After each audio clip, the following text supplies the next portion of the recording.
sebagai masyarakat kita dituntut untuk mempunyai sikap etika yang baik dalam bersosialisasi.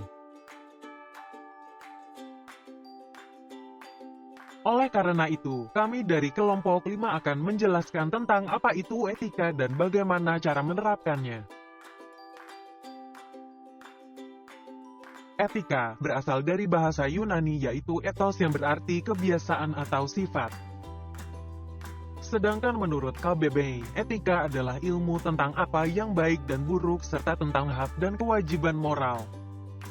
Jadi, etika adalah kebiasaan manusia berdasarkan kesepakatan menurut ruang dan waktu yang berbeda pada situasi dan kondisi tertentu. Fungsi etika ada dua, yaitu sebagai subjek untuk menilai apakah tindakan-tindakan yang telah dikerjakan itu benar atau salah. Sebagai objek cara melakukan sesuatu didasarkan pada moralitas.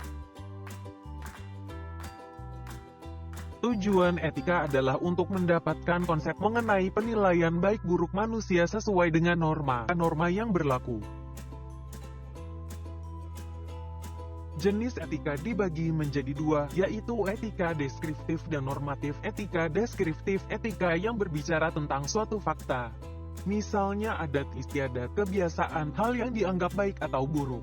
Etika normatif, etika yang mengenai norma-norma yang menuntun tingkah laku manusia dalam kehidupan sehari-hari. Misalnya dalam individu kejujuran dan kedisiplinan, sedangkan dalam masyarakat etika bisnis, etika komunikasi, dan lain-lain. Tindakan yang melanggar etika disebut sebagai perilaku yang tidak etis. Beberapa faktor penyebabnya adalah kebutuhan individu, lingkungan tidak etis, perilaku dan kebiasaan individu, tidak ada pedoman. Tindakan pelanggaran terhadap etika bisa mendapatkan sanksi. Sanksi secara umum ada dua, yaitu sanksi sosial dan hukum.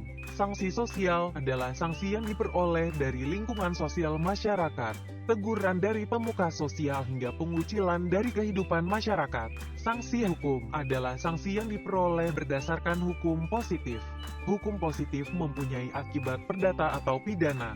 Korupsi, kolusi dan nepotisme, pidana. Hutang yang tidak terbayar tepat waktu, perdata. Macam etika di masyarakat. Etika dibagi menjadi dua, yaitu etika umum dan khusus.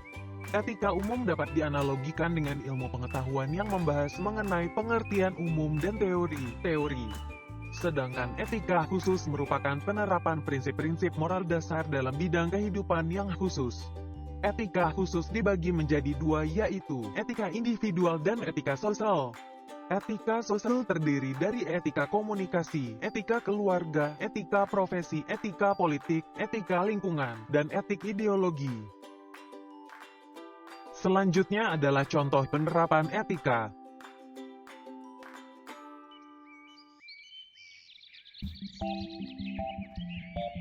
Kita sebagai makhluk sosial harus saling tolong-menolong. Tolong-menolong merupakan salah satu etika yang bisa kita terapkan dalam kehidupan bermasyarakat.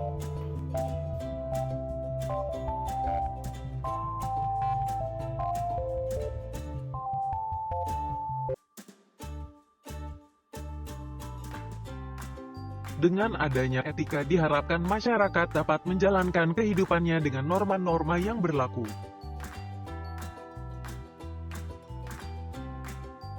Sekian, terima kasih.